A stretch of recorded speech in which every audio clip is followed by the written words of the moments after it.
Hello, guys. Good evening. Welcome to our episode 3 of Urban Deca Homes Ortigas free live Facebook seminar. So, today we will be discussing all about the unit details naman and specification of Urban Deca Homes Ortigas units. So, before we start, let's just give our audience a couple of minutes to participate and join. Ayan. Thank you for joining Owen Isla, my adorable husband. Number one, number one fan. Ayan, may heart pa siya. Thank you. And ayan, I have 3 viewers already. Hello, good evening. So this is our another day for us to learn all about the project. Before I begin, I would like to introduce myself to you. So, sino ba ako? Ano bang pinaggagawa ko dito? Bakit ako nag-Facebook Live? So, my name is Jennifer Isla. I'm a graduate of education. 5 years po ako na nagturo sa preschool. And it has been my passion into teaching and spreading learning to people that are in need. I had joined BPO about 14 years now. So currently, I am a full-time employee to a wonderful company. I have been working there for over 13 years already. So I have learned a lot from that company. And with also that, way back 2014, we have learned how to invest in real estate and what are the benefits of learning or doing real estate. So I became a part-time real estate salesperson from 2014 until now. So yun po ako. That's all about me.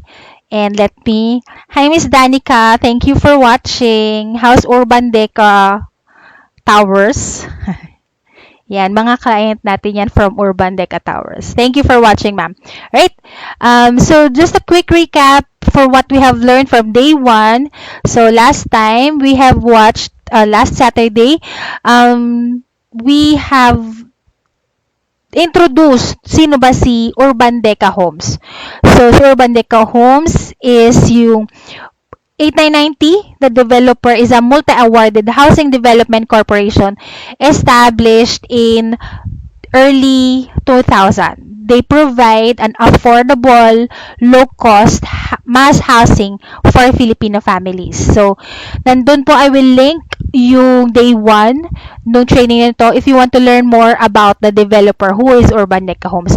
And then yesterday, episode 2 naman, sorry for the typo, that's episode 2, we introduced naman, we selected just one project out of so many projects ni Urban Deca, we selected just one which is Urban Deca Homes Ortigas.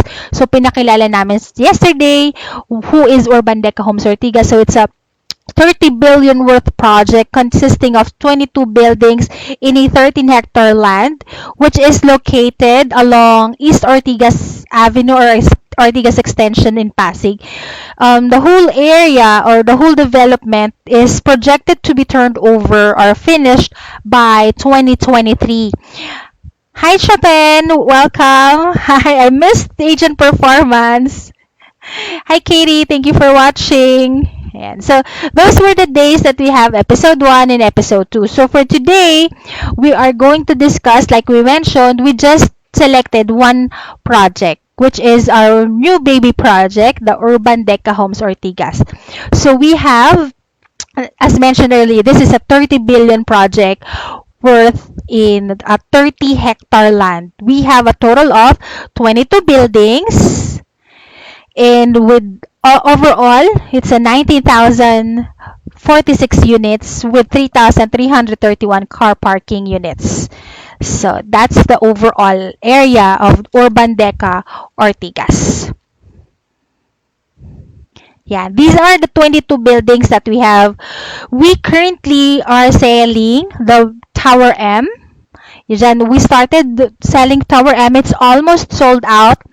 And then we started selling Tower N, which started last February 15. It was launched.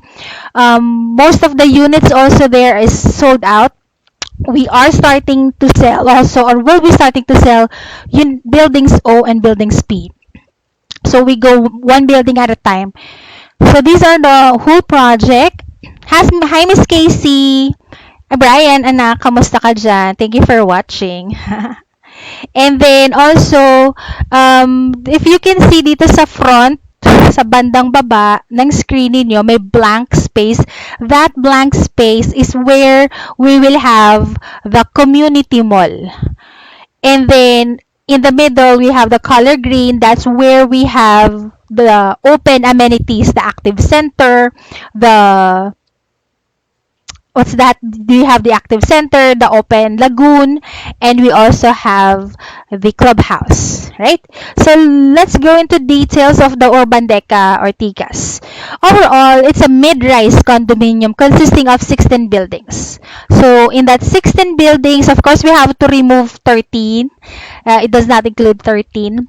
And then the first floor, the ground floor, it's not included as well because it's where we have the parking. So we begin the units on low rise second floor.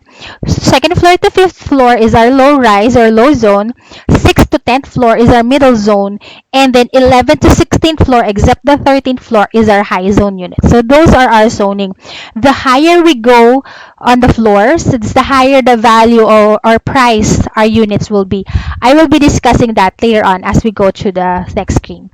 So right now, what we have on your screen would be the details of the unit wherein how we are placed, how the different units are placed. So we have those in courtyard or the inner units or what we call the courtyard units right here in the center.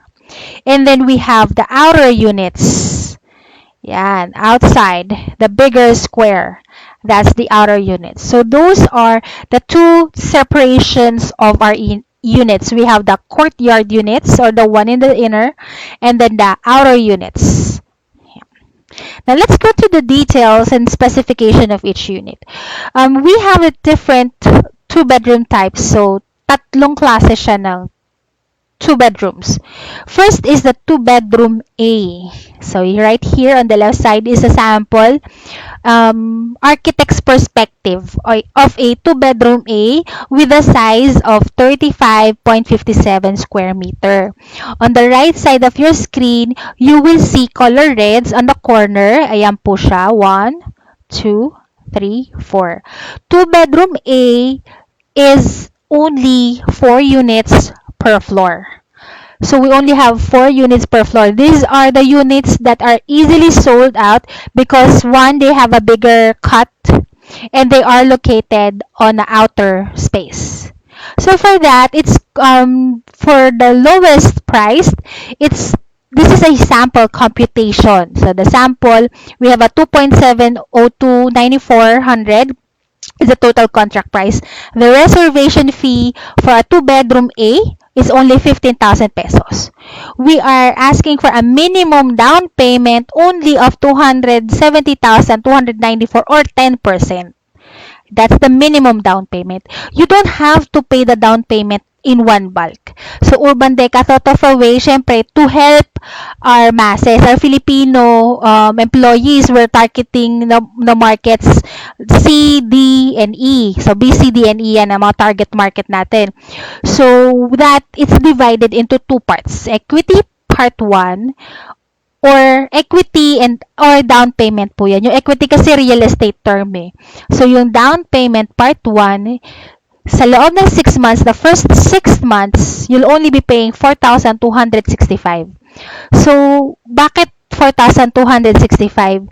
It's because this is just to help. There's a possibility kasi na hindi pa kayo makaka-move in. So, ginagawa pa po kasi siya. The buildings, M and the building N, the target po is December 2020. So, habang hindi pa tayo nakatira sa unit, mas cheaper pa yung equity natin or down payment na binabayaran kasi possible na nagre-rent tayo.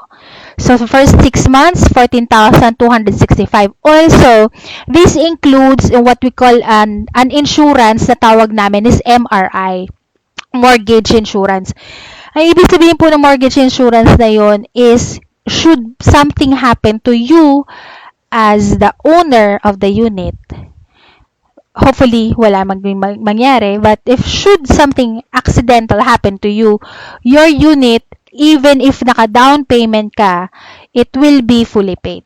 So, kami pa lang po, we have decided as a developer, or the developer decided that to do that. So, to help our buyers as well. So, that's for the first 6 months. After the 6 months, lilipat na tayo sa equity or the down payment part 2.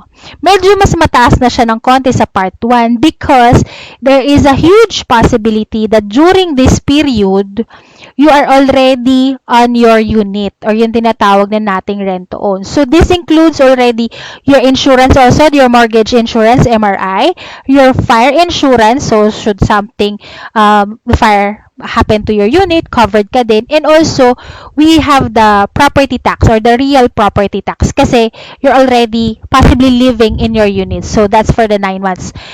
Like I said, target po kasi is for everyone that will able to reserve to live in the area or to stay or turn over na yung unit by December of this year, 2020. So, after nyo matapos lahat ng 15 months, yung first equity, second equity, lilipat na po tayo sa amortization na tinatawag. So, monthly amortization, which is estimated at 21,254. Aside from the 21,254, dito po kasi hindi namin bin-breakdown kung magkano yung MRI, FI, tsaka real property tax. Because it depends. The computation of that will depend kasi it depends on how long you will be mortgaging the house. Kung gano'n nyo sa katagal-hulugan. Kung maximum po kasi natin is 25 years. So, if you're gonna do shorter term, so medyo mas lalaki po yung mga insurances natin. Mag-iiba po yung computation. Estimated at plus 2 or 3,000. So, in order for you to get this unit, we are looking into having, or a minimum requirement of income is a 60,800. Yun po is either solo or combined. Pwedeng ikaw lang, if your base salary or your gross monthly salary or income is at 60,800, okay lang, ikaw lang ang sole owner ng unit, pwede na. Or, hindi pa 60,800 naman ang salary mo, it's okay for you to have your spouse, your partner, your family member, or your friend. You can have that added as your co-borrower or co-owner. So, pwede kayong combined naman for that. Okay? So, this is 2-bedroom A, 35.57 square. Now, the next unit is our most popular unit of all. It's the 2-bedroom B. Ayan. Si 2-bedroom B, it's smaller lang, konti in size. It's 30.60 square meter. Yan, lahat naman po ng yellow that you're seeing here on the right side of the screen, be it courtyard unit or the outer units, that will be the 30.60 or the 2-bedroom B. So, it's priced at 306,100 and a reservation fee of 15,000 as well. Minimum of 10% also. And then yung first equity niya, it's only 11,803. And then, that's for the first 6 months. After that, again, lipat tayo sa equity part 2 or down payment part 2, which is 18,310. That's for the next 9 months. You are possibly living there already. And then, after that, move tayo sa monthly amortization, which is 18,133. Plus, again, the possible, the MRIs, the fire insurances, and the real property taxes. Again, it's just a quotation for that because it will depend on your term kung gaano ka ikli or kahaba ang term na kukunin ninyo. For this, mas mura yung price natin, kaya yung gross monthly income na nire-require is mas lesser lang din. So, the minimum gross monthly income that a solo person or a solo owner or a combined borrower can have is 51,900. Ayan. So, kung yan na yung salary mo ngayon or yan na yung kinikita ng business ninyo ngayon, approved na po kayo for the minimum standard. And then, if hindi naman, then we can just have a co-borrower or a co-owner. Hey, next unit naman namin is a 2-bedroom B. Yan. This is another popular unit that we have because it's spaced bigger, 35.57 square. Sasabihin niya sa akin, Ate Jen, siguro yung unit kanina, 35.57 square din eh. Bakit? Anong pinagkaiba nila dito sa 2-bedroom C? Kung mapapansin niyo po, dito sa baba, yung kung nasan siya, one is naka-place siya sa inner unit. Yan, yung mga color green. Diyan po nakapwesto yung 2-bedroom C. Yung 2-bedroom C or the 35.57 square, if you will notice, yung orientation niya po or yung layout niya is horizontal or pahaba. Pagpasok nyo, palapad po yung itsura niya. Unlike the 2-bedroom B, yan yung mga color, and the 2-bedroom C, siya po naman ay pahaba. Pagpasok nyo, pahaba po yung itsura niya. Yan. So, this is a very popular, I think we only have a few units of this left kasi maganda talaga siya when you look at it, parang it looks more spacious, mas bigger siya than the normal. So, this is a hot cake. Sobrang bilis po yan maubos sa amin. So, sa Tower M, it's fully sold out. We only have a couple of units left for Tower N for that. So, this is currently priced at 2.6 million. Reservation fee pa rin is only 15,000 pesos. On the down payment is a minimum of 10%, which is 264,436. And the equity part 1 is only 13,901 for the first 6 months. Tapos noon, lilipat again tayo sa equity part 2, which is 20,995. After the 15 months, magsistart na tayo ng monthly amortization natin, which is estimated at 20,793 plus our insurances and our taxes. Ayan. So, for this, the minimum gross monthly income, again, is 59,500 pesos. So, if you are earning that, solo or combined, that's okay, that's good to go. And then the maximum year terms also is 25 years.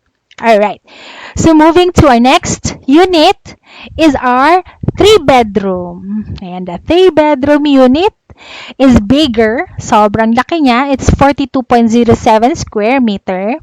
Ayan, dito naman siya, if you look at the right side, they are the ones in the corner.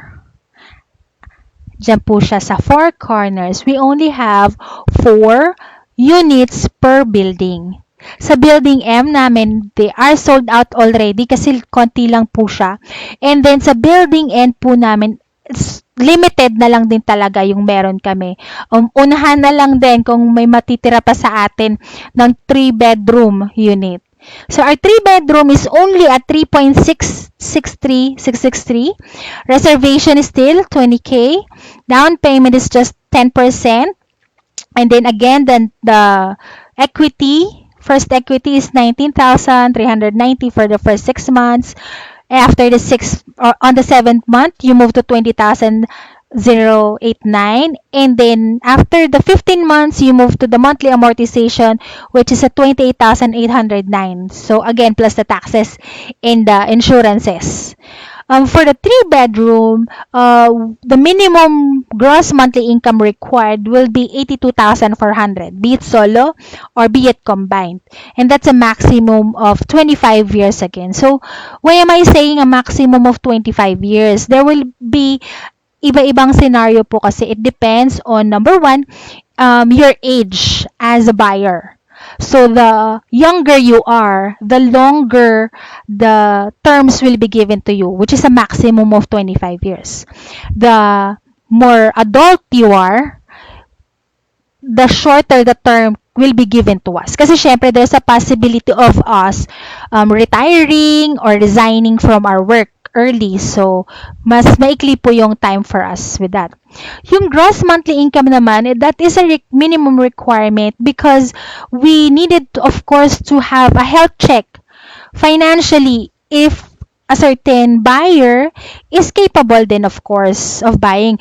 Hindi naman natin pwedeng basta, o sige, okay na yan, kunin nyo na yan, pagbentahan nyo na yan, tapos kawawa naman if hindi pala nila kakayanin and so on yung nung monthly amortization. Tapos at the end of certain months, fall out na lang or hindi na nila itutuloy. So, sayang. So, at the beginning pa lang, at the very beginning, what Urban Deca do is that they ask or they interview yung mga tao, and then minimum requirement of course is the salary and if or the income. So, kung pasok, kung kakayanin ng monthly yung income na pumapasok sa kanila, then they will be approved. So, our account officers make sure na before they get your reservation fee is that talagang pasok muna kayo sa lahat ng financials natin at saka sa mga interview bago natin, kasi non-refundable po ang reservation natin. So, we wanted to make sure of that. Okay? So, ano bang meron sa units natin? Ayan, on this left side of the screen is the actual, ito po yung model house natin. This is the actual turnover. Ganito po natin ito turnover, yung 2-bedroom. 2-bedroom, ayan. So, flat latex painted na po siya. May tile floors na po tayo, tile finish. Yung door po natin is a wooden panel door. Yung bedroom po natin is marine flush. Yung toilet and bath natin, hindi lang kita dito. Ay, ito pala. Yan po is a PVC door. Ayan. Ceramic tiles din po on toilet natin. Ayan. And then we have the shower area, of course. Sa kitchen, in right here, you can see this small portion right here